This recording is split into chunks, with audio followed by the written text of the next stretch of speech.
The not-so-inconvenient truth started off talking about sex differences in the brain. I really like how this article listed all of the different factors that sex can have on different aspects of life. To see how many different things sex affected in such a compacted list form really helps the reader to consider the impacts of femininity and masculinity on the brain. The very first part of the article was a list of the National Institute of Medicine's 3 beliefs on sex differences. 1. We don't have enough information on sex differences. Number 2. There definitely are sex differences prevalent in the brain. And number 3. Sex is a very important variable in experimental design. This article discussed how these 3 critical points are frequently overlooked and undervalued. For example, he cited how one scientist said he could not afford to increase his N value or sample size to account for sex differences.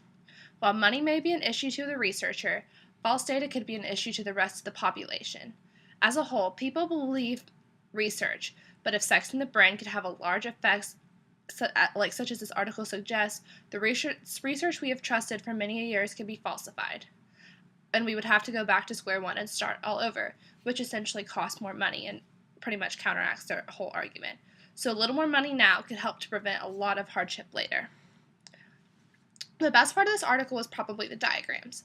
They are very helpful for visualizing the flow that the author was thinking as he was writing, as well as further explaining his concepts.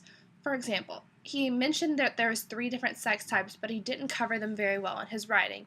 But it was nice to have a chart of operational definitions of the sex differences to reference, because I would have been very confused, and it helped me to reference them throughout the article. This article is definitely biased toward the belief that sex differences in the brain are not as important in reality as they should be.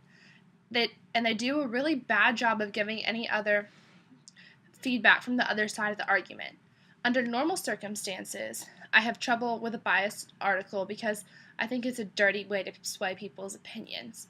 In this article, however, they make very strong and valid points that are cited by evidence that I think is irrefutable. I can't even think of a way to argue that there aren't sex differences in the brain after reading this article.